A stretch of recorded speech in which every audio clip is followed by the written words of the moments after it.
lembrando que os artigos da Constituição precisam sempre ser estudados, aquilo que há necessidade de passar, que venha da doutrina constitucional, eu vou passando por aqui, algumas situações pontuais de interpretação, né, da jurisprudência do Supremo Tribunal Federal. A gente vai passando por aqui, mas o texto, que é o principal, que é o que mais cai, o candidato, óbvio que eu chamo a atenção dos principais pontos, mas o candidato tem que saber aproveitar a pandemia, né? Aliás, esse Degrau Live foi até antecipado, isso era um projeto futuro por causa da pandemia, a gente vai ter de novo o fechamento e as aulas por aqui vão continuar salvando aí o estudo, né?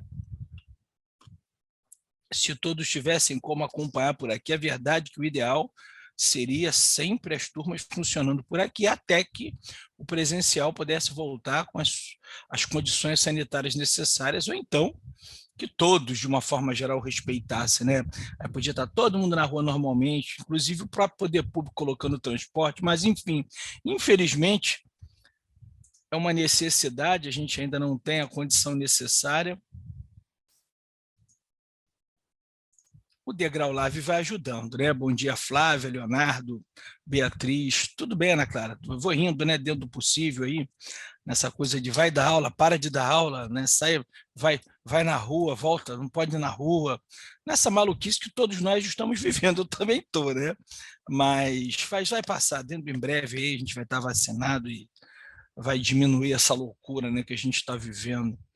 Se falasse há 2 anos atrás que isso ia acontecer, todo mundo ia chamar de maluco. Agora vem esse feriadão.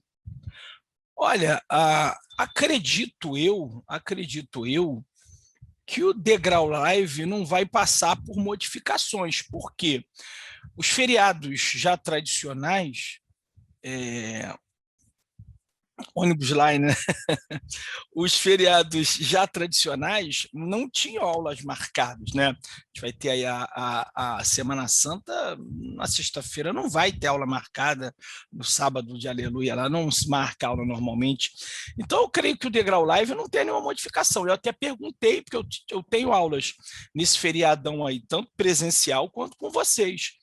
E nesse feriado forçado aí, eu tenho as aulas presenciais foram retiradas, evidentemente, porque no município do Rio, assim como Niterói, né, que são os 2 municípios hoje, o Degrau já teve unidade em Caxias, já teve unidade em São Gonçalo, que era de Alcântara, Nova Iguaçu, mas não tem mais, só tem Rio e Niterói, né? Então, as unidades do Rio e Niterói não vão poder funcionar, então essas aulas automaticamente, a partir de sexta-feira, eu já daria aula sexta-feira de manhã, a partir de sexta-feira não tem mais, né? À noite a gente já está indo até 8 horas da noite, né?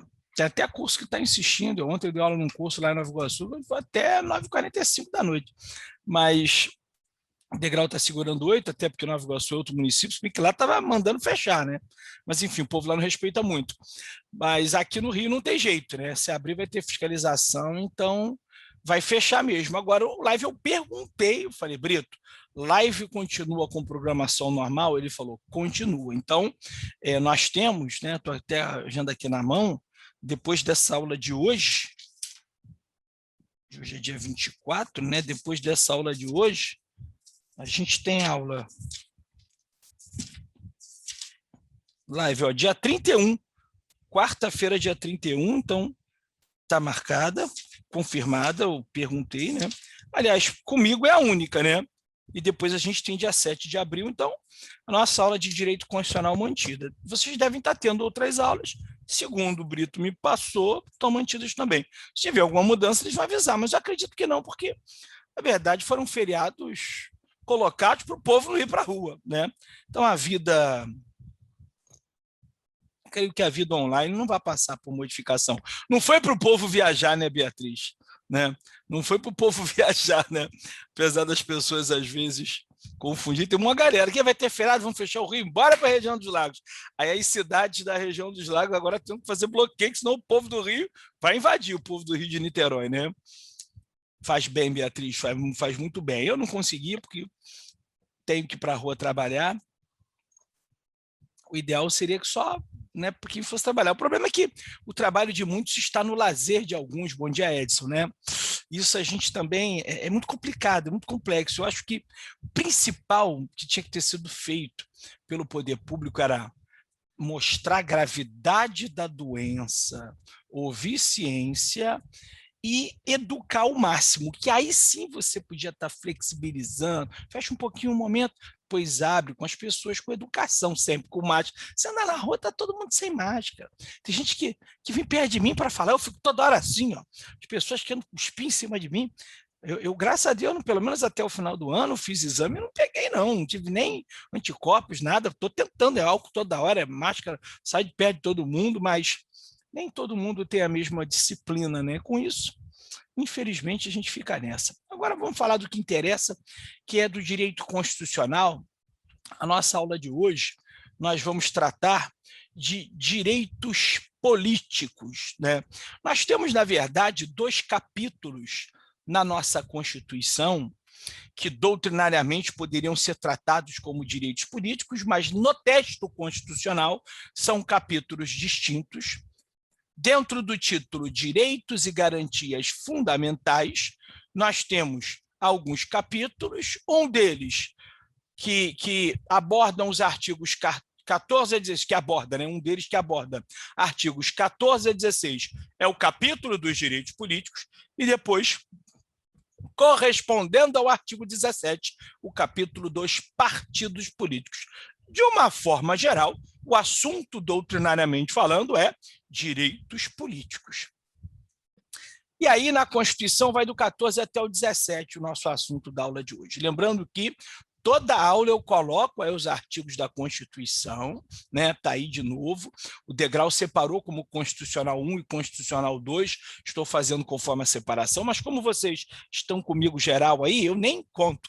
O que eles vão chamar de aula 1 de Constitucional 2, para mim, eu já trato como aula 10, aula 9, né? 9, 10, 11. São 11 no total. Até porque a matéria de Constitucional 1 é muito grande, a de Constitucional 2, uma parte doutrinária, mas isso aqui não cai muito e não é tão importante, é pequeno, não precisa de tanto tempo. Então, eu, no máximo, em 2 aulas mato, então eu invado com o Constitucional 1 aquilo que seria designado para o Constitucional 2.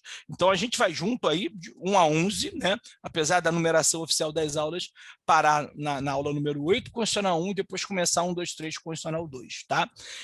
Mas precisa estudar tudo, claro que aquilo que a gente chama atenção aqui é o mais importante, é o que mais cai. E toda aula eu lembro, porque é importante, ó. Tem dúvida, pode mandar o e-mail para mim, ó, mauricioantunes.direito@gmail.com. Página do Facebook, Maurício Antunes, advogado e professor. Instagram, mauricioantunes.advogado, né? Então, vai lá na minha página, curte, por favor, me segue lá no Instagram, porque daqui a pouco a gente passa novidades importantes. Alguns alunos tiveram acesso da galera da PRF porque estavam observando minhas redes sociais. E essas dicas aí que eu coloco, o canal do YouTube, eu coloco resolução de questões, dica de matéria. Acho importante que vocês se inscrevam lá no canal. Eu recentemente coloquei coisa da outra matéria que eu leciono, que é Direito Processual Penal. Se cair na prova alguma coisa que eu chamei a atenção no canal, e você que é meu aluno, que paga curso para ser meu aluno, não tiver acesso, não lembrar porque não viu o canal, caramba, você vai estar dando mole, porque o canal, eu não boto matéria inteira, curso inteiro, até porque eu não vou dar ajuda demais para quem não é meu aluno. Mas é algo promocional e eu dou dica a vera de concurso, sabe? É promocional para mim e nesse promocional para mim eu coloco coisa importante. Então, acho prudente que vocês também acompanhem, né? Porque se eu coloco alguma coisa ali e cai na prova, já pensou você não lembrar porque não viu lá no canal?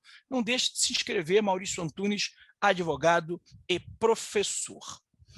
E aí, para a gente começar a falar de direitos políticos efetivamente, nós temos alguns conceitos para chamar a atenção, porque a primeira coisa que a gente precisa quando vai estudar alguma coisa é saber o que é, né? E direitos políticos. Peguei aqui 3 doutrinadores que tem obras completamente diferentes em suas características, para buscar conceitos de direitos políticos, para a gente depois perceber o que é meio comum entre eles, para formar o nosso próprio conceito. Olha o que diz o Pedro Lenza sobre direitos políticos. Os direitos políticos nada mais são que os instrumentos por meio dos quais a Constituição Federal garante o exercício da soberania popular, atribuindo poderes aos cidadãos que interferirem na condução da coisa pública, sendo direta, seja indiretamente. Depois vem André Ramos Tavares, né, conceituando direitos políticos. Os direitos políticos perfazem o conjunto de regras destinadas a regulamentar o exercício da soberania popular. Aí a gente já percebe que soberania popular, ó,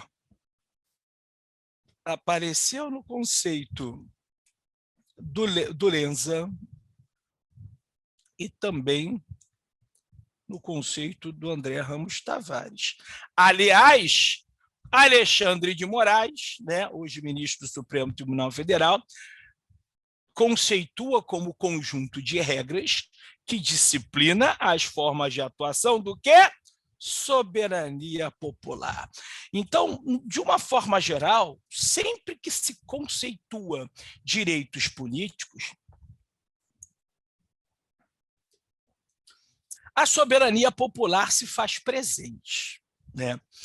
Aliás, seja quando Lenza chama de instrumentos, que eu acho mais adequado,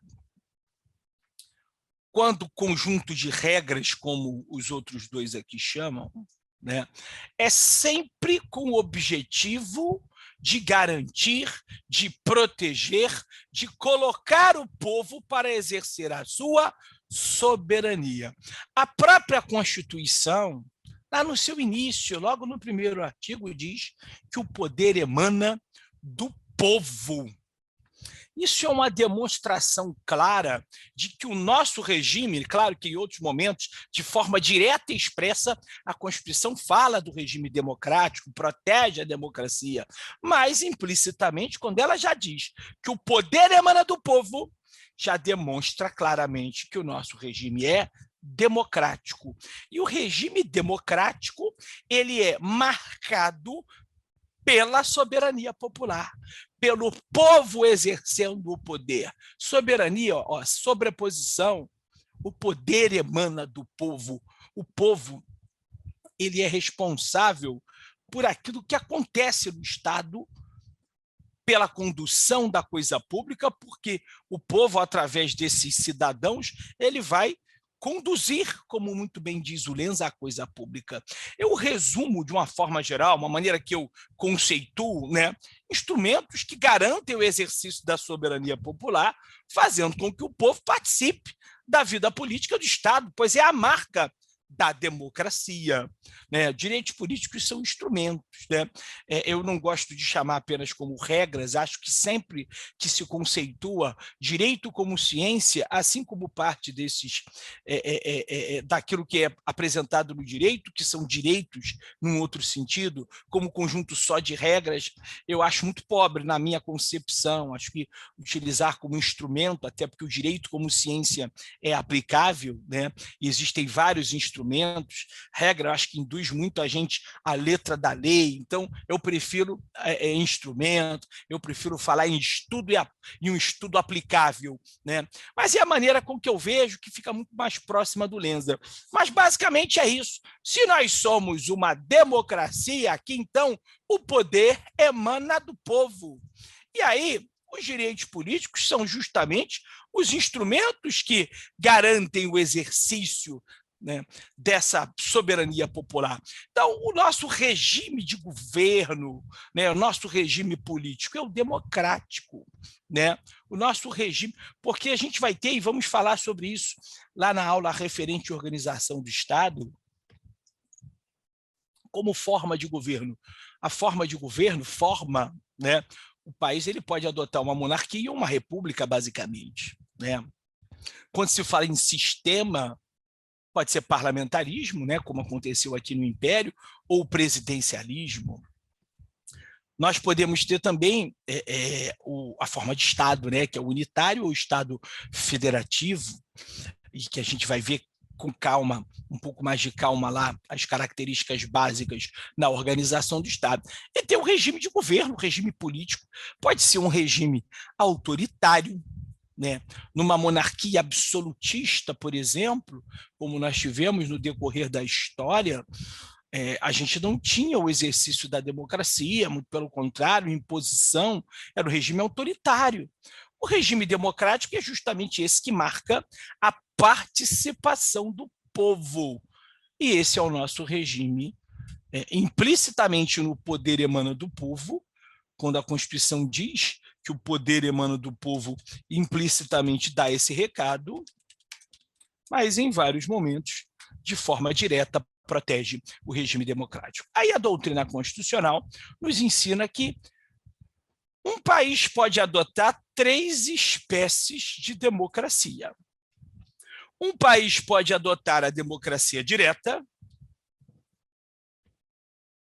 a democracia representativa ou a participativa. São 3 espécies de democracia. A democracia direta é aquela que a gente não vai ter hoje exemplo para dar 100% de democracia direta, mas seria, a gente já teve lá no início, né, na polis, ali na cidade, no início da formação das comunidades que no futuro foram se tornando, né, países, a formação do Estado com E maiúsculo. Então, a gente já teve no início uma constante participação. Porque hoje em dia a gente não tem nos países constituídos. Porque numa democracia direta, 100% participação popular de forma direta. Ou seja, o povo exerce o poder em si diretamente. Como assim, Maurício? O povo exerce diretamente. Ele decide, ele toma decisões, mesmo que não seja partindo do povo, mesmo que você tenha um administrador. Mas se esse administrador, em todas as decisões, ele consulta o povo, é uma democracia direta. As normas presentes no ordenamento jurídico, se toda vez que uma norma fosse estabelecer, o povo for consultado, ou seja, o povo legisla, participa do processo legislativo, isso acontece em todas as circunstâncias, é uma democracia direta, né? Então, a democracia direta é aquela que o povo exerce o poder diretamente. Claro que o povo é uma coletividade, então a gente vai ter diferença de pensamento, então a maioria vencendo, que seja. Se todos os atos governamentais, o povo que vai tomar, o povo, através de consulta, que vai participar, é uma democracia direta, né? Agora, se o povo elege representantes para exercerem em seu nome essa soberania popular, é o que nós temos quando lembramos aí de eleições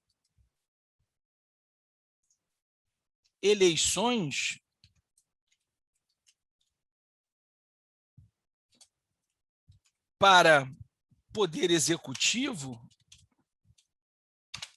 para poder legislativo, e essas pessoas sempre que exercem o poder é uma democracia representativa. E a participativa, como o nome diz, a mista, se ela é mista, significa o quê? A semi-representativa. Ora, é quando nós temos, no mesmo ordenamento jurídico, tanto característica de direta como característica de representativa. Então, mesmo que haja o predomínio de uma característica de democracia, mesmo que você tenha, muitas vezes, por exemplo, o povo consultado, e uma vezinha ou outra apenas, de forma representativa, o exercício, tomada de decisões sem consulta popular, normas se estabelecendo no ordenamento jurídico sem a participação direta do povo, é uma democracia mista, né? Então, qual seria o modelo do Brasil? Qual seria o modelo do Brasil? Ora, se você já está estudando a Constituição, né, direito constitucional nem se fala mais ainda, né? Margarete, de novo, bom dia, Margarete, bom dia, Kelly. Tudo bom, querida? Caramba, de novo não teve, né? Acho que eu estou botando muito em cima. Depois eu vou confirmar depois com o rapaz que coloca. As outras matérias estão colocando, Margarete? Você sabe me dizer se isso só está acontecendo comigo? Ah, deve ser porque eu estou botando mais em cima da hora, eu estou meio enrolado, estou deixando para cima da hora. Eu vou ver se eu coloco com mais antecedência, tá? De qualquer forma, quando chegar na hora das questões, eu apresento, eu coloco aqui de novo, peço, né? Pior que eu já... as pessoas que não têm acesso, a quase todo mundo, né? Eu já mandei na semana passada, eu tenho até salvo o e-mail da galera aí, né? Mas vamos lá. Já tem gente aí respondendo, né? Ana Clara já está me respondendo aqui, né? Mas respondeu privado, né, Ana Clara? De repente você não queria que eu expusesse, né? Você fechou. Mil desculpas, Ana Clara. Mas alguém vai se arriscar a responder? Nossa democracia, direta, representativa ou participativa? Já dei dica que só direta não tem mais, né? Pois é, Flávio, eu vou dar um jeitinho no final da aula. Você, por exemplo, é uma que eu estou com o e-mail salvo que eu mandei na aula passada, né? Eu vou ver se no intervalo eu coloco para vocês, né? A Ana Clara está pegando na turma da noite, né? A Ana Clara não precisa, né? Já algumas respostas estão aparecendo, né? Representativa, nossa democracia é representativa. Alguém discorda? Alguém acha que não é representativo o nosso modelo? Se pronuncia aí.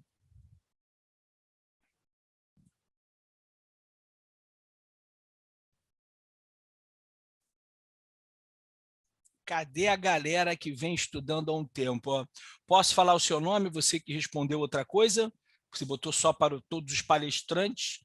Foi só porque você não indicou ou você quer sigilo? Quer manter o sigilo ou eu posso falar o seu nome? Ana Clara. Pode, né, João? Foi só porque não colocou todo mundo, né? É porque, a princípio, é sempre para palestrante. Aí tem que ir lá mudar para aparecer para os participantes também, né? Vou fazer o seguinte, quando você quiser falar alguma coisa para mim, isso aí, Margarete, quando der um intervalo, eu vou mandar para a galera que eu já tenho salvo, alguém que eu não mandei semana passada, na hora do intervalo, fala, meu material aqui, o meu e-mail aqui, para você mandar para mim também. Aí, na volta do intervalo, todo mundo com material salvo, tá bom? O João colocou, né? Quem for botar alguma coisa, olha, eu quero falar com você, mas eu não quero que ninguém fale, não adianta botar só todos os palestrantes, então eu vou ficar maluco aqui. Você fala, professor, é algo só que eu não queria que ninguém ouvisse. E aí coloca embaixo, tá? Ou então, se for para eu responder depois, vocês já sabem que pode botar no Q&A aqui, o QIA, né? E aí eu vou responder depois, e aí não vou te expor, a não ser que você queira que eu exponha, né? Mas apenas o João colocou aqui participativa. João, por que você disse participativa? Né? Certamente você já veio estudando.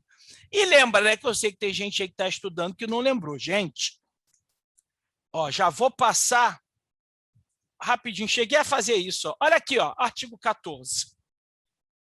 A soberania popular será exercida pelo sufrágio universal, pelo voto direto e secreto, sufrágio, depois eu botei indicação, direto e secreto com valor igual para todos, e nos termos da lei... Olha só, presta atenção, né? Voto direto e secreto com valor igual para todos. Ou seja, aqui é a demonstração de quando a gente elege representante. Aí ele acrescenta, ó, nos termos da lei, mediante, aí vem lá, plebiscito, referendo, iniciativa popular. O que nós temos aqui, na verdade, são 3 formas de participação direta. O plebiscito é quando o povo é consultado para fazer uma opção entre duas previamente, né? Então, através de plebiscito, a gente tem uma consulta da população interessada, por exemplo, na hora da gente ter um desmembramento, como a gente teve na época, na formação do estado do Tocantins. Tem que ter uma consulta da população interessada, como acontece também na formação de municípios. Então, o plebiscito é uma consulta. Por que hoje nós somos uma... Exato, Kelly, perfeito. A participação nas três situações não só se refere, mas é participação direta. Por exemplo, por que nós somos hoje? Qual é a resposta hoje? Moderna, evidentemente, por que nós somos uma república presidencialista? Hoje a resposta não é porque o Marechal proclamou, dane-se! A resposta moderna hoje é porque o povo brasileiro optou por isso. Nos anos 90, nós, através de 2 plebiscitos, né? Na verdade, foi 2 em 1, né? Mas nós escolhemos entre monarquia ou república. Se o povo brasileiro quisesse, né, isso é previsão da DCT, se o povo brasileiro quisesse, nós teríamos a retomada lá do come-dorme lá da monarquia. Se o povo brasileiro quisesse, nós teríamos o retorno de um sistema parlamentarista, coisa que nós já tivemos na nossa história. A gente poderia voltar a ter uma monarquia parlamentarista. Pensa bem, né? Então, nós tivemos o povo decidindo através de plebiscito, assim como o referendo, que é como você já tem um ato estabelecido e vai ter a confirmação, o povo é consultado para referendar tal ato. São 2 formas de consulta do povo. A decisão final, quem toma é o povo. E a iniciativa popular também é participação do povo, só que em processo legislativo. Iniciativa é a primeira fase do processo legislativo. Quando um projeto de lei elaborado, né, a regra é o Poder Legislativo fazer isso, né? Um projeto de lei elaborado por um deputado federal é apresentado na Câmara, né? Primeiro a gente vai ter a casa iniciadora, quem regra é a Câmara, só quando o senador apresenta que começa pelo Senado. Casa iniciadora, a regra, Câmara dos Deputados. Então, quando um deputado federal, assim como atipicamente o próprio presidente da República ou tribunais superiores, quando esses apresentam um projeto de lei a ser debatido, deliberado, começam as deliberações legislativas, começa o processo legislativo, com a iniciativa. É o primeiro passo. Essa apresentação de um projeto de lei por parte de um deputado federal na Câmara, assim como de um senador no Senado, projeto de lei de iniciativa parlamentar. O parlamentar apresentou na casa. É a função típica dele. Atipicamente, um tribunal superior ou um presidente da República também pode fazê-lo, pode apresentar, né? Aí seria de iniciativa do Executivo ou de iniciativa atípica do Poder Judiciário. Mas essa iniciativa, inicia! É o primeiro passo do processo legislativo. Então, é uma participação, cara, se o povo, a iniciativa popular, se o povo está elaborando um projeto de lei e iniciando o processo legislativo, sendo aprovado, é um projeto de lei que virou uma lei de iniciativa popular.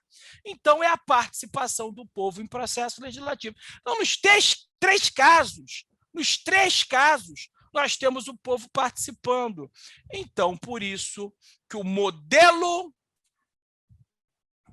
adotado pelo Brasil está aqui, ó, CF 88 é o sistema democrático híbrido. Não pode errar isso aqui, hein? Está aqui, CF de 88, hein? Nosso modelo é o híbrido, ou democracia participativa. porque nós temos, claro, existe uma predominância de democracia. Existe, porque a gente só tem essas 3 situações excepcionais. Em regra, a gente elege e os caras fazem esse monte de cagada que fazem por aí. Essa é a regra, é a maior condição, é o que mais acontece. Mas como existem elementos, o fato de existirem elementos de participação direta já confere. Então, hoje em dia, na prática, ou nós temos uma representativa, que o povo não participa nunca, ou nós temos participativa, que é o caso do Brasil e de vários países do mundo. Beleza? Então, não pode errar isso. Isso vem da doutrina aliado à indicação constitucional, hein? Quando o artigo 14 diz, né, que a soberania será exercida pelo sufrágio universal, o texto apresenta essa palavra sem apresentar a explicação do que seria sufrágio, e às vezes é necessário, né? Então vamos à explicação. Primeiro, conceitualmente falando, sufrágio, direito de votar e ser votado, né? O direito de voto e de ser votado consiste no sufrágio, ou seja, o direito político positivo, na visão de alguns doutrinadores, né? Quanto a espécies, o sufrágio pode ser restrito ou universal. Nosso modelo, Constituição de 88, sufrágio universal. Evidentemente, né? Acredito que todo mundo saiba disso.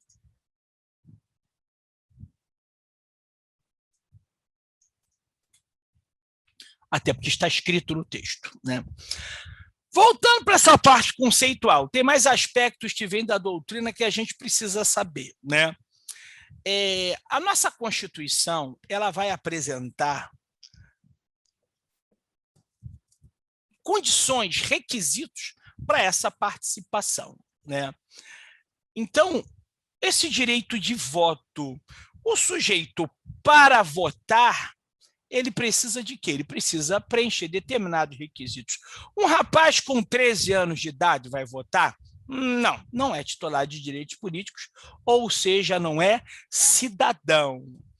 A gente já lembra, depois a gente reforça lá, quando a gente estuda remédios constitucionais, cidadão para o direito constitucional é o indivíduo em pleno gozo de direitos políticos.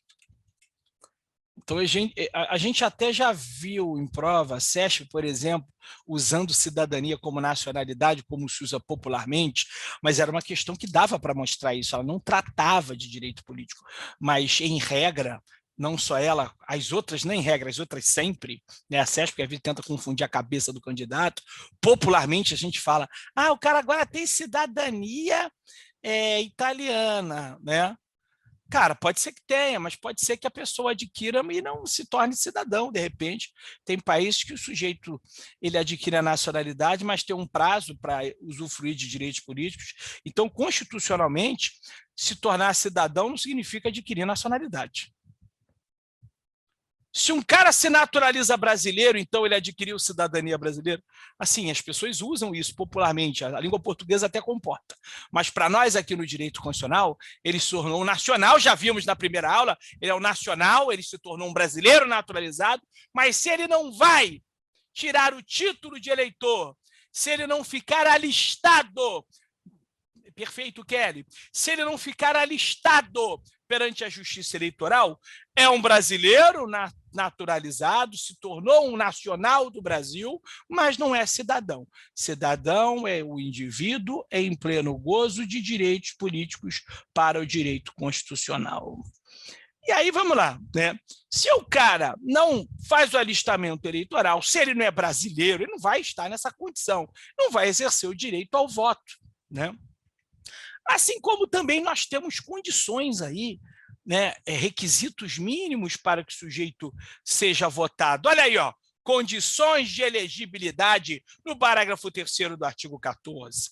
Então, vamos lá. A doutrina constitucional diz o seguinte: quando o indivíduo preenche os requisitos, né? Quando o indivíduo ele se encontra dentro daquele grupo que tem as condições básicas para o exercício do direito ao voto, preenche esses requisitos, então o indivíduo tem capacidade para votar.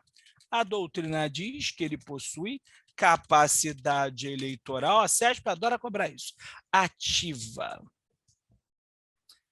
É a capacidade para votar.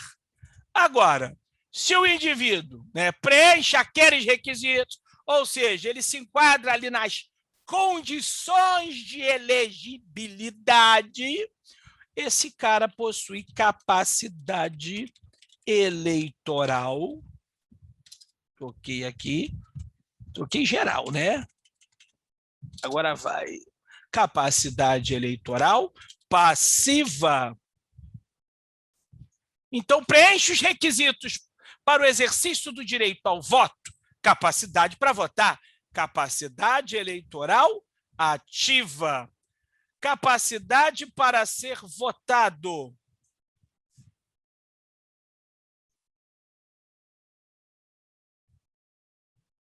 Capacidade eleitoral passiva, tá? Então, por exemplo, existem situações que cabem para os dois também. Tem coisa que é típico apenas para ser votado. Então, por exemplo, alistamento eleitoral. Não pode confundir alistamento com elegibilidade, né? Coloquei até aqui embaixo. É diferente. Inalistável é diferente de inelegível. Por quê? Nós temos, na nossa Constituição, condições específicas de elegibilidade. Um rapaz com 16 anos, por exemplo, ele não está dentro dos limites de idade mínima para cargo nenhum de mandato eletivo, até porque se ele é incapaz, civilmente falando, né, ele é relativamente incapaz, evidente que o sujeito, como é que ele vai ter responsabilizado, né? Se ele é inimputável criminalmente, né? E essas pessoas que ocupam cargo de mandato eletivo também são agentes públicos, são agentes que podem ser responsabilizados, civil, penal, administrativamente. Então, inclusive, pelo exercício das suas funções, das suas atribuições. É evidente que essa criança está fora, pô. Esse adolescente, né? Juridicamente melhor falando. Agora, ele pode votar com 16 anos, né? Então, tem coisas que se aplicam num caso, no outro não. Então, por exemplo, alistamento eleitoral é atributo de capacidade ativa, passiva ou os dois? Alistamento eleitoral, atributo de capacidade ativa, passiva ou os dois?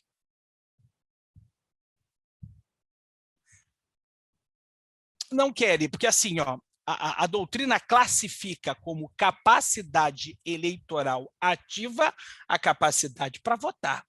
Capacidade eleitoral passiva a capacidade para ser votado.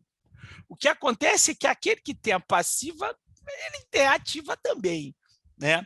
Quando a gente fala em exercício de direitos políticos, é quando você tem o indivíduo usufruindo, quando ele está plenamente, das duas possibilidades, dentro dos requisitos. Mas o menor, por exemplo, né?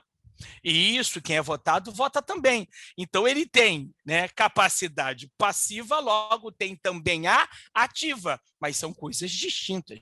Capacidade eleitoral ativa é capacidade para votar. Capacidade eleitoral passiva é capacidade para ser votado. Né?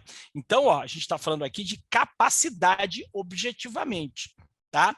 Então, capacidade para ser votado, capacidade passiva. É evidente que o cara que tem capacidade para ser votado acaba também exercendo, usufruindo, tendo os atributos de capacidade ativa, mas são capacidades distintas, né? O contrário que pode não acontecer, como eu citei o rapaz com 16. Por isso que alistamento eleitoral, por exemplo, é atributo de capacidade ativa, passiva ou os dois? Alistamento eleitoral, atributo de capacidade ativa, passiva, os dois. Manda aí para mim. Os dois, né? Os dois, Beatriz. Os dois, Beatriz. Sabe por quê? Alistamento eleitoral, né? As pessoas até popularmente falam em tirar título de eleitor, né? A gente está usando a técnica porque a Constituição ela é técnica e a prova também, né? Alistamento eleitoral é o que as pessoas realmente chamam de popularmente de tirar título de eleitor. Mas, na verdade, a pessoa não está tirando nada, né? O título de eleitor é o documento que comprova que a pessoa foi alistada. Ó, faz parte da lista, olha lá, perante a Justiça Eleitoral. Então, ela está ali relacionada no cadastro da Justiça Eleitoral. Ela é reconhecida pela Justiça Eleitoral. Híbrido é algo misto, é quando você tem algo misturado. Até poderia, mas não é feita essa classificação em capacidade eleitoral. A capacidade eleitoral ela é ativa ou passiva. Quem tem a passiva, tem a ativa também. Mas capacidade eleitoral, normalmente não há esse tipo de classificação, né? Mas se a gente for pensar na língua portuguesa, pode, híbrido é misturado mesmo, né? Então daria para a gente considerar. Mas como classificação, ativa, passiva. Automaticamente, como você muito bem falou, pelo raciocínio lógico, o cara que tem a passiva, né? Se o alistamento eleitoral é necessário para os dois, o cara vota também, né? Então, alistamento eleitoral, ficar alistado perante a Justiça Eleitoral. Então, Beatriz, como você falou ativa, eu vou chamar a atenção disso. É óbvio que precisa, para eu votar, eu tenho que ter tirado o título, né? Então, eu tenho que ter feito alistamento eleitoral. Ah, mas eu posso votar sem título, eu voto só com a minha identidade. Eu também! Só que o cara vai pegar a sua identidade e vai ver o seu nome na lista. Você foi alistado, teu reconhecimento é pelo registro do título de eleitor. E aí o teu nome está lá. Acha que a minha identidade vota em qualquer lugar? Não, por isso que eu tenho uma seção, uma zona específica, porque eu estou alistado ali. Para votar, óbvio que todo mundo sabe, tirou o título. Agora, pensa bem, Beatriz, para ser votado, se eu, para votar, eu apresento o documento, e aí eu preciso estar alistado, eu preciso ser reconhecido, a Justiça Eleitoral precisa saber quem sou eu, até porque eu só posso votar uma vez. Então, será que para eu ser votado ela não precisa saber? Qualquer um pode ser candidato a qualquer coisa, ela não sabe nem quem é, ela não tem documentação de ninguém. Não teria muito cabimento, né? A gente tem, na verdade, exigências maiores. Nós temos exigências maiores até para o sujeito ser votado. Alistamento eleitoral é necessário tanto para votar quanto para ser votado. Tanto é que, olha aqui, condições de elegibilidade para o sujeito ser eleito. Inciso número 3 do 14, parágrafo 3º, alistamento eleitoral. Né? Então, é atributo tanto de capacidade ativa como passiva. Nacionalidade brasileira. Nacionalidade brasileira. Ser brasileiro. Ativa, passiva, os dois.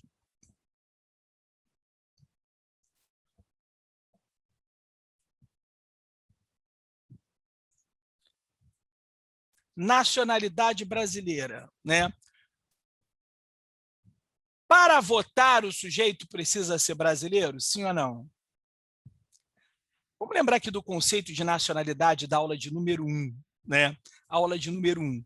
Conceito de nacionalidade. Nacionalidade é um vínculo jurídico e político.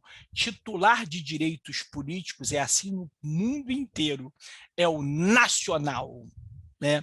Então, se o titular de direitos políticos é o nacional, então a nacionalidade brasileira, na clara, alguns casos não, em todos, nacionalidade brasileira é necessária a nacionalidade brasileira, tanto para votar quanto para ser votado. A gente só vai ter uma única exceção, porque o sujeito usufrui de direitos como se nacional fosse, que é o português equiparado. É o único caso excepcional que o cara acaba sendo titular de direito político desde que não usufrua desse direito por lá. Se ele estiver exercendo em Portugal, não vai exercer aqui. É o português equiparado. Tirando esse cara, não tem exceção. Nacionalidade brasileira vai ser algo que é necessário. Quando a gente fala em direito político, é uma referência, plenitude, é referência para os dois. O que vai acontecer é que, às vezes, o cara não preenche o requisito da passiva, né? E aí vai ser apenas capacidade eleitoral ativa para ele. É o caso do rapaz de 16 anos. É um cidadão, plenitude do gozo de direitos políticos dentro das suas condições. Agora, a nacionalidade brasileira é requisito fundamental para tudo. O cara só vota se for brasileiro, só vai ser votado se for brasileiro. Então, é mais um exemplo, assim como o alistamento eleitoral é atributo de capacidade ativa, eu estou usando o termo técnico, porque a CESP já usou isso. Atributo de capacidade ativa é a mesma coisa que o cara pode votar, pô. Apto para votar, ter capacidade para votar. É um elemento necessário para votar esse atributo. Então, ser alistado eleitoralmente, ter a nacionalidade brasileira, é algo que é necessário para o cara votar. E para ser votado também. Logo, é condição de elegibilidade na forma do 14, parágrafo 3º, é também, evidentemente, se é condição de elegibilidade, atributo de capacidade passiva. Então, ativo e passivo. Perfeito, Kelly. Agora, vamos lá. Filiação partidária. Atributo de capacidade ativa, passiva, os dois. Filiação partidária. É só a gente pensar.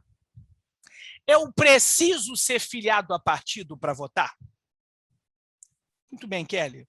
Não preciso. Eu, por exemplo, nunca me filiei a nenhum partido político e voto. Faço questão de votar em todas as eleições, mas me filiar a partido eu não quero, pelo menos por enquanto. Nunca tive nenhum interesse, eu só irei por interesse, evidentemente. Nunca tive nenhum interesse, nenhuma proposta nesse sentido, então não me filiei. Não me filiei. Até quando já trabalhei muito tempo atrás em situações de campanha política, não precisou, não me filiei. E voto normalmente. Então, filiação partidária evidente. A gente daqui a pouco vai dar uma repassada nesses atributos e a capacidade eleitoral passiva, né? Já já a gente vai lá no 14, parágrafo 3º, que vem a listinha, e eu vou chamar a atenção dessa lista dos atributos de capacidade passiva previstos na Constituição, que são justamente essas condições de elegibilidade, beleza? Espécies de sufrágio, né? A Constituição diz que o nosso sufrágio ele é universal. O que significa isso? Que o nosso sufrágio é universal. Sufrágio universal significa que todas as pessoas podem participar de tudo? Claro que não.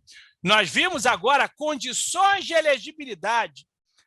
Na verdade, no texto, a gente vai parar para ver depois de novo, mas existem atributos de capacidade passiva que o cara pode não preencher. E o nosso sufrágio não deixa de ser universal por existirem limitações.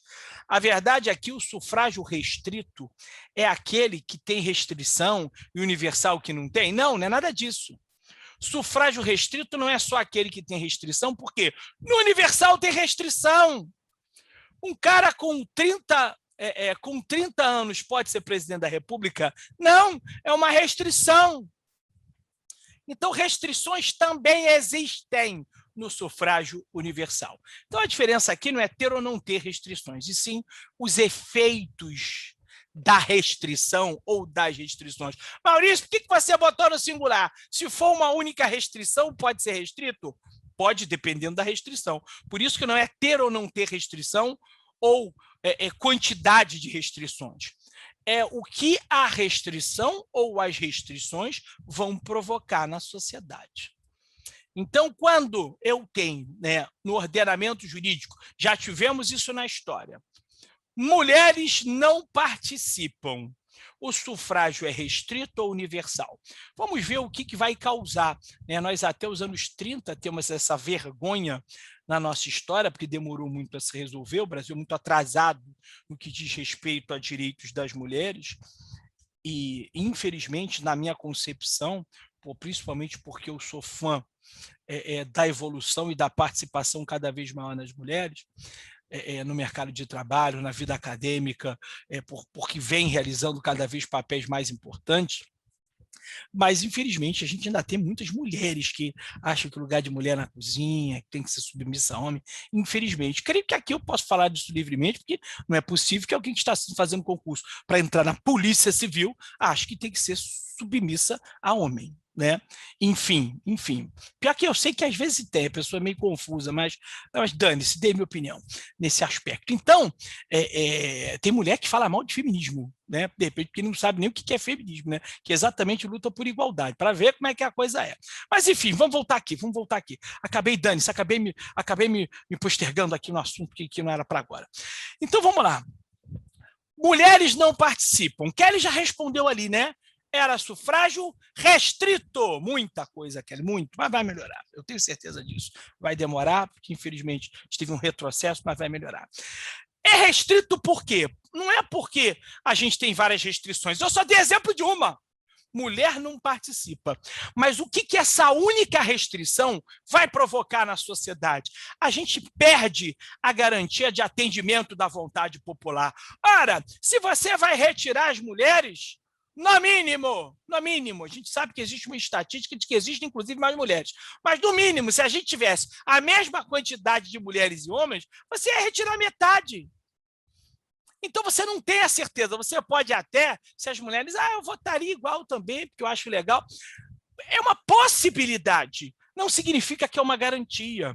Então, mulheres não participam, que nós já tivemos essa vergonha na nossa Constituição até os anos 30, demorou a ser solucionado, era uma característica de sufrágio restrito, porque você vê que a restrição provoca uma retirada em massa da população. A gente perde a garantia do atendimento da vontade popular. Quer ver um outro exemplo? Já tivemos em Constituição brasileira, somente aqueles que possuem bens de raiz podem participar. Sabe o que é bens de raiz? De raiz é por causa da raiz histórica, né? Então, bens de raiz é a mesma coisa de imóveis. Proprietário de imóvel, que vem lá da história da raiz, aquilo foi. Depois as pessoas podem vender e tal. Mas bem de raiz, porque na época, né, a gente tinha essa coisa do a família que foi, né, premiada ali com aquele lote, com aquele terreno, com aquele imóvel, é o bem de raiz, é da raiz familiar. Isso no início, né, depois que a gente passou a ter as negociações. Mas, na verdade, bens de raiz é uma referência para imóveis. Então, quando um ordenamento constitucional diz que somente aqueles que possuem bens de raiz podem participar, significa, sabe o quê? Que só proprietário de imóvel participa. Vamos botar no mundo de hoje. Se, porventura, a gente tivesse essa restrição, só os proprietários de imóveis podem participar, a gente ia ter a certeza de que a vontade popular seria atendida? Por exemplo, filhos que moram com os pais não poderiam participar se o pai fosse o proprietário daquele imóvel. Pessoas que pagam aluguel não poderiam participar. Eu já fiz aí uma retirada. Pessoas que moram em posse, né? Ou seja, em locais que acabaram buscando aquilo ali, têm a posse, mas não são titulares do direito de propriedade. Cara, eu estou tirando a maioria esmagadora da população. Nessa brincadeira aqui, eu retirei a maioria esmagadora da população, que são aqueles que não seriam os proprietários de imóveis. A gente não vai ter, evidentemente, uma grande limitação, né, Kelly? A gente não vai ter a garantia da participação popular. Não vai ter. Sendo assim, né, é um sufrágio restrito. Então, o sufrágio restrito, mesmo que seja eu dei 2 exemplos de uma única restrição. O efeito ou das restrições é que vai classificar como restrito. Seja capacitário, seja censitário, que são modalidades estudadas lá no direito eleitoral, são restritos por quê? As restrições ou a restrição faz com que a gente não tenha a vontade popular sendo atendida com certeza. Já o sufrágio universal, que é o expressamente previsto na Constituição de 88, é aquele em que, mesmo havendo limitações, e nós temos limitações, mesmo havendo limitações, nós temos a possibilidade, a participação de muita gente, da maioria. Então, nós temos aqui a garantia de que a vontade popular será atendida. É porque, assim, foi o que eu disse, algumas... Ah, não, você está falando limitação do teu estudo, né, do artigo 12? Pô, e você perdeu a nossa aula aqui da nacionalidade, né? Mas não vai faltar oportunidade, a gente vai, em algum dia aí, a gente vai, pô, essa minha aula aí costuma funcionar bem, cara. Nós vamos depois a gente vai dar um jeito de ver isso aí, né? Depois a gente vai dar um jeito de ver isso aí. De repente eu faço algum aulão, alguma coisa junto com... Eu estou para fazer grupo de estudo, algumas coisas aí voltadas para temas do direito constitucional, de repente vai ter alguma coisa aí. Mas vai lendo para facilitar, tá? Então, nosso sufrágio é no modelo universal. Temos limitações ali? Sim, evidente. Mas não deixe, essas limitações não impedem, melhor dizendo, que a vontade popular seja atendida. Coloquei aqui para que não tenha confusão, também é comum a confusão, ó. Inalistáveis é diferente de inelegíveis. Como assim, Maurício? E olha o nome dizendo, ó, inalistáveis. Esse IN no início, esse prefixo que dá o INA, que dá o INE, é um prefixo negativo, né? Então, inalistáveis não podem fazer o alistamento eleitoral. Então, são aqueles que não podem nem votar e nem ser votados. O alistamento eleitoral não é atributo de capacidade ativa e passiva? É atributo de capacidade ativa, é necessário para votar e é condição de elegibilidade também. Então, os inalistáveis são aqueles que não podem fazer alistamento eleitoral. Inelegíveis, olha o nome, ó. Ou seja, não são elegíveis. Esses aí não podem se candidatar. Então, assim, aqui a gente já mata a charada para não se confundir com os nomes, quando a gente percebe que todos os inalistáveis são inelegíveis. Se alistamento eleitoral é atributo de capacidade ativa ou passiva, ou seja, é necessário para votar e também para ser votado, todos os inalistáveis são inelegíveis. Eles nem votam e nem são votados. Mas nem todos os inelegíveis são inalistáveis. Já dei um exemplo. Rapazinho com 16 anos de idade fez o alistamento eleitoral. Ele pode? Pode. Mas ele pode ser eleito? Não pode. Então, ele é alistável, que ele, se quiser, pode fazer o alistamento eleitoral, porém, como ele não se enquadra em nenhuma das idades mínimas, evidente, é só a partir de 18 anos que tem cargo de mandato eletivo possível para essas pessoas, a partir de 18. Então, ele, mesmo sendo alistável, é inelegível. Agora, o inalistável será sempre inelegível. Inalistável é sempre inelegível, até porque alistamento eleitoral faz parte das condições de elegibilidade. Então, quais são elas? Ó, nacionalidade brasileira, pleno gozo dos direitos políticos, alistamento eleitoral. Pleno gozo aqui, porque se não suspendeu, não perdeu o direito político, pode. Se o cara tem uma condição de suspensão de direito político, nem vota e nem é votado. Está suspenso do exercício de direitos políticos. Direitos políticos, nós temos aqui referência tanto a votar quanto a ser votado. Estamos falando de capacidade ativa e passiva no tema direitos políticos. Então, se o cara tem direitos políticos perdidos, né? Imagina, o cara não é mais brasileiro, perde direito político. E automaticamente perde a condição de elegibilidade, claro. Não tem mais direito político para ele, né? Então, perdeu o direito político, ou então está suspenso momentaneamente, nem vota e nem é votado. Então, nacionalidade brasileira, a plenitude do gozo não teve nenhuma das condições aí de perda ou suspensão, fez o alistamento eleitoral, domicílio eleitoral na circunscrição. Circunscrição é a área, pô. O cara tem que ser registrado. O domicílio eleitoral, ou seja, registrado lá, deu comprovante de residência, né? Aonde? No lugar onde ele vai disputar a eleição, evidentemente, pô.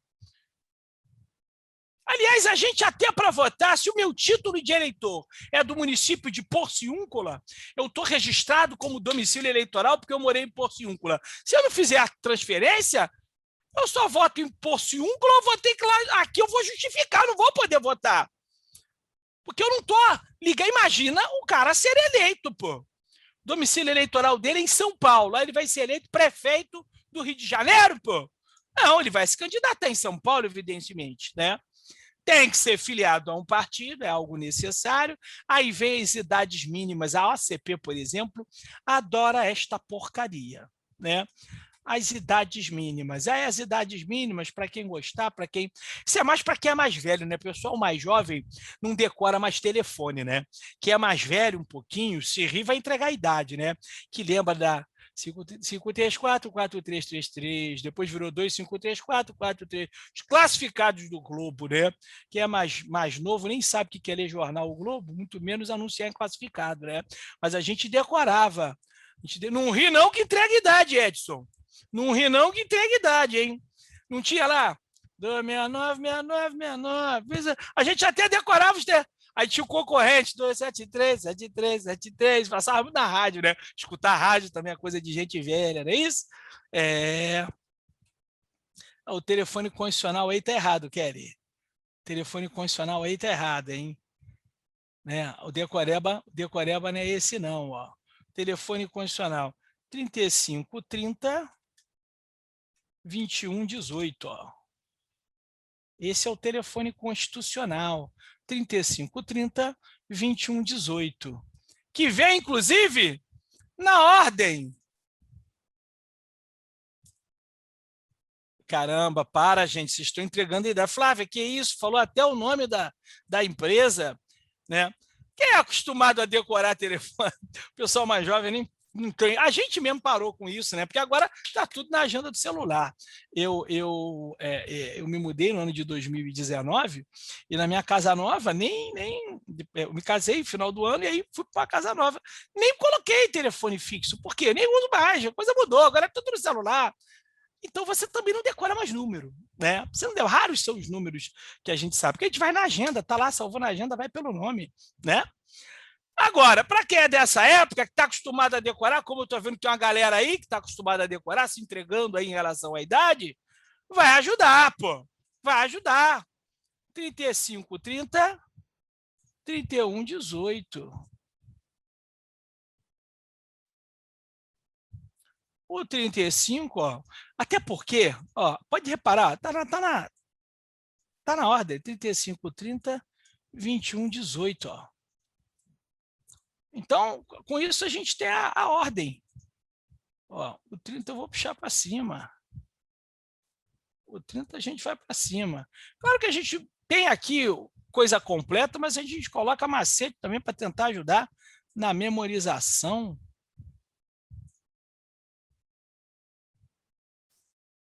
O 21 eu puxo para baixo. E o 18 a gente joga para cima de novo. Ó.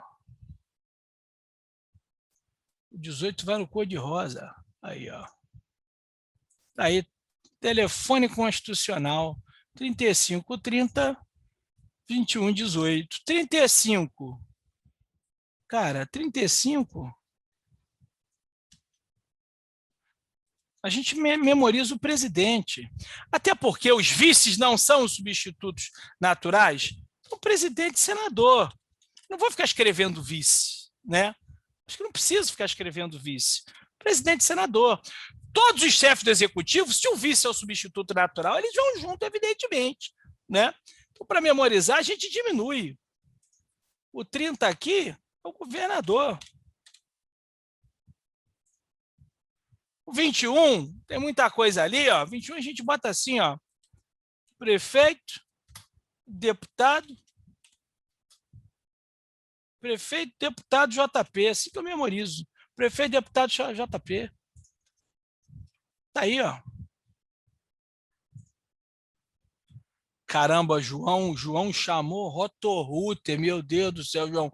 O negócio é se entregar mesmo? Você já se entregou total. Lembrar disso aí, não tem como ter menos de 40.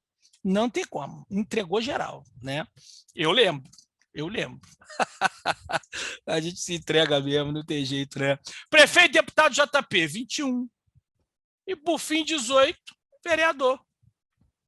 Aí o telefone constitucional. 35, 30, 21, 18. 35, presidente senador. 30, governador. 21, prefeito, deputado, JP. 18, vereador. Acabou. Marcou bem aí, ó. Olhou bem para essa figurinha e marcou, tá tudo certo. Ah, Maurício, eu vou esquecer do vice. Então você bota, mas acho difícil esquecer do vice, porque o vice é o substituto, cara. Ah, o presidente morreu, o vice assume. Ah, o presidente precisa ter 35, o vice com 18. Não tem cabimento se o cara, inclusive constantemente, né, ele vai tapando o buraco ali, exercendo a função de vice, pô. É o substituto natural, né? Não é isso. Idades mínimas, né, da nossa Constituição. Isso aqui precisa decorar. Então, aqui é um jeito. Ah, Maurício, eu prefiro ficar lendo repetitivamente. Então, fica lendo. O importante é não errar, porque esta porcaria cai pra caramba. A OCP, que foi a primeira que fechou, Instituto OCP, que fechou e depois acabou vencendo, e aí está concorrendo de novo para ver se consegue fazer a prova da Polícia Civil, adora cobrar. Aliás, todas essas bancas, aliás, a maioria delas que está disputando, que gostam de letrinha da lei, gostam. Selecom, IBFC, Instituto ACP, tudo disputando aí, né, para ver se faz essa prova, né? Então, todas elas gostam dessa parte. Então, cai dentro, né? Às vezes cai também numa SESP, na FGV, mas essas do Decoreba adoram. Então, isso aqui tem que decorar. Não pode, vai perder ponto porque errou uma idade mínima de cargo de mandato eletivo. Pelo amor de Deus, isso é proibido, tá? Aí vamos lá. A nossa Constituição ela diz que são inalistáveis. O que é isso? Não pode fazer alistamento. Então, nem vota e nem é votado. Quem são os inalistáveis? Estrangeiros e conscritos. Né? A gente já está careca aqui, ó, de saber que direitos políticos são inerentes aos nacionais. Por isso que a nacionalidade brasileira é atributo de capacidade ativa e passiva, porque quem exerce, quem é titular, quem usufrui, quem utiliza, dependendo, né, quem está dentro das regras de direitos políticos, dependendo do conceito de um país, são os seus nacionais. Então, estrangeiro, óbvio que fica de fora. Conscritos também. Quem são os conscritos? Que pessoas são essas? São aqueles militares, porém, né, os recrutados para o serviço militar obrigatório. São apenas esses, tá? Voluntários, militares de carreira, aqueles que buscaram ingressar através de prova, não fazem parte desse grupo. Aqui, tanto é, aqui você não vê as mulheres nesse grupo, você vê os rapazes, né? Homem, no ano que foi completar 18 anos. Tinha muito também, para quem é mais velho, lembra, se essa propaganda tinha, a gente só tinha as TVs abertas, né? Todas elas, TVE passava muito, na Globo, volta e meia passava, né? Aquela propaganda do governo, ainda mais no finalzinho da ditadura, que eu ainda peguei, né? A propaganda, faça o seu alistamento militar e tal, tal, tal. Então, é algo que vai para o serviço obrigatório, né? Então, aqui, não é para todos os militares, é evidente que não. A gente vai ver depois que existem situações especiais no tocante à elegibilidade desses outros militares. Agora, os militares inalistáveis são os conscritos, são apenas aqueles que estão no período na forma da lei, quando começa e termina a lei que estabelece, o serviço militar obrigatório. Agora, o alistamento e o voto vai ser obrigatório para o maior de 18, mas tem a galera que alistamento e voto são, olha o plural aí, ó o somatório aqui, ó, alistamento e voto, são facultativos. O que é facultativo? Facultativo é a mesma coisa que o quê? Bota aí para mim. Se lembrar de uma palavra sinônima, bota, senão pode botar com as suas palavras. O que é facultativo?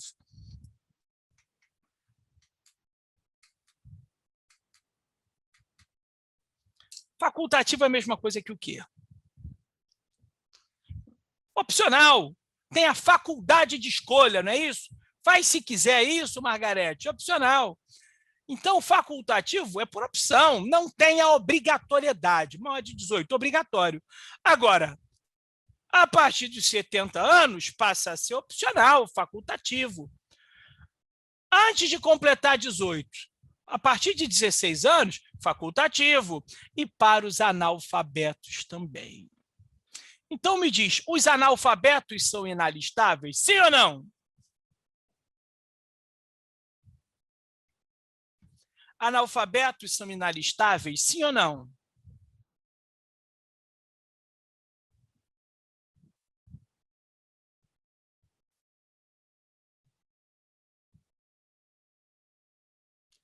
Analfabetos são inalistáveis? Sim ou não? Inalistáveis? Sim ou não?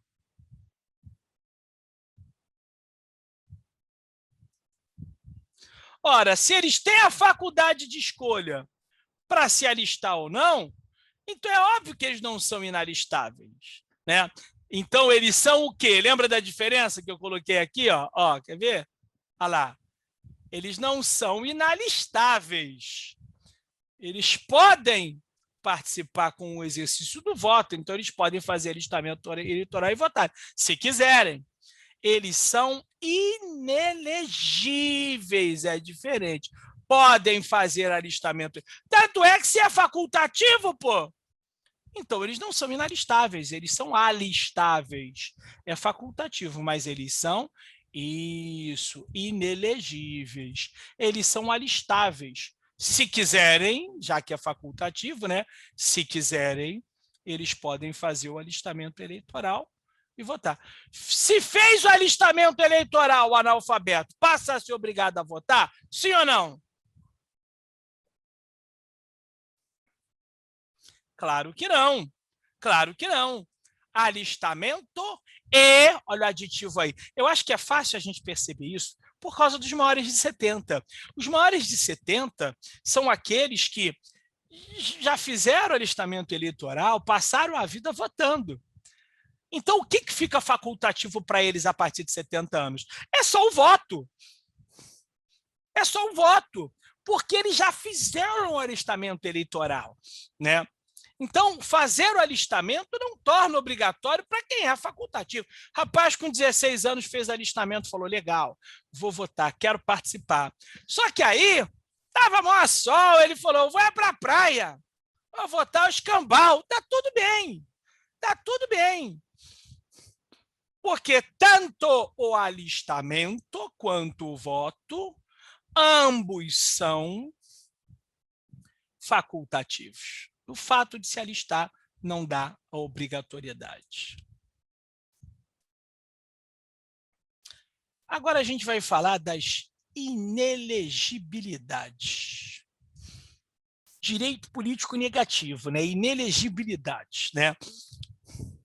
A nossa Constituição, ela vai apresentar situações de inelegibilidade, até já citei o analfabeto, né? Inelegível é aquele que não pode ser eleito.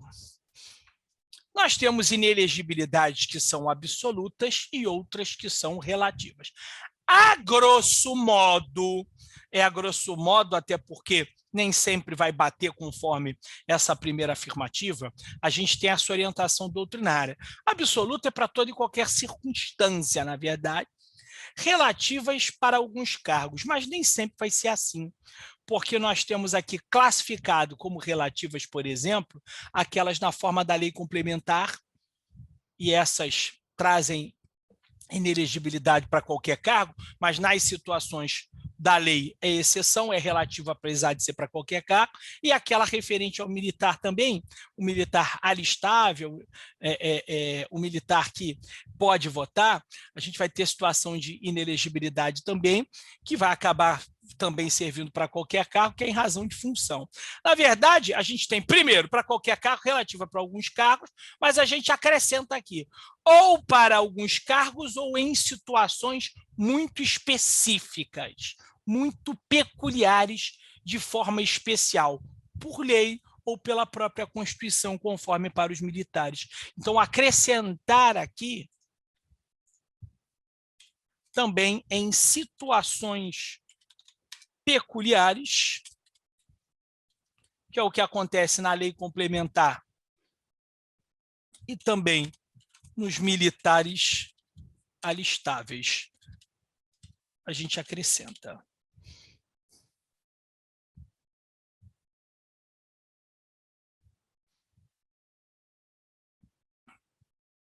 Que é para qualquer um, tá bom? Então, vamos a elas. Inelegibilidade. Primeiro, as absolutas, né? Para toda e qualquer circunstância, inalistáveis, classificado como absoluto, inalistável, o cara não pode fazer alistamento, não vota, nem é votado para porcaria nenhuma, né? E os analfabetos também para cargo nenhum, é evidente. Se o cara não sabe ler, escrever nem o próprio nome, como é que o indivíduo vai ter condição de ser um parlamentar? Acho até que aqui é muito raso isso aqui, tinha que ser um pouco maior, né? Mas, enfim, a Constituição coloca apenas analfabetos.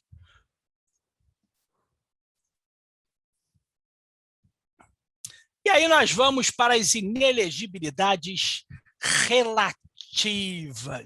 As inelegibilidades relativas são aquelas previstas, inelegibilidades relativas são aquelas previstas para algumas situações de acordo com o cargo, como nas duas primeiras, e as peculiaridades dos militares de lei complementar nas duas últimas, todas essas classificadas como inelegibilidades relativas. Até para a gente poder não correr, eu já vou parar para dar um intervalo, tá? Vou parar para dar um intervalinho agora e a gente volta aqui nas inelegibilidades relativas, tá? Vou anotar aqui, inelegibilidades relativas, para a gente não se perder, a gente chamar a atenção aqui, tá? Estou correndo, mandando material para os e-mails que eu mandei na semana passada. Quem não me passou o e-mail na semana passada, né, me manda aqui no bate-papo o e-mail para eu também mandar o material para que a gente tenha. Bota aí, Kelly, o seu e-mail, para que eu possa agora mandar esse e-mail aí com o material da aula de hoje, que eu mandei muito em cima da hora, não deu tempo para o rapaz colocar. Beleza? Vou mandar aqui por e-mail, vou dar um intervalo, vou sair aqui e vou mandar por e-mail, tá? Tem a galera que eu mandei a aula passada. Essa aqui? A anterior. Essa aqui? Essa, Ana Clara? Ou é mais anterior? Isso mesmo? Beleza. Então, ó, vou mandar o material para a galera que pegou a aula passada. Eu sei que tem gente que já pega da turma da noite, já tem. E para a Kelly também colocou aqui. Mais alguém que não tenha o material para poder colocar o e-mail? A anotação eu já apaguei. Aqui? Tinha anotação aqui? Eu nem me lembro. Ou foi aqui? Foi esse agora? Essa, Ana Clara, vê se é isso mesmo. Essa que eu fiz a anotação, né? Coloco agora para você, se for essa aqui mesmo. Ah, tá. Então, vou botar aqui. Aqui, ó, as relativas, eu acrescentei, né? Referente a alguns cargos, mas a gente tem as situações aqui. Eu chamei de peculiaridade. Que é onde entram os militares alistáveis e também na forma de lei complementar. Foi isso? Foi, Ana Clara? Tudo bem? Conseguiu? Beleza. Então, vou mandar aqui para a Kelly e para os demais o material, tá bom? Intervalo aí. Pode ir lá beber sua água, que eu estou só mandando aqui, daqui a pouco a gente volta.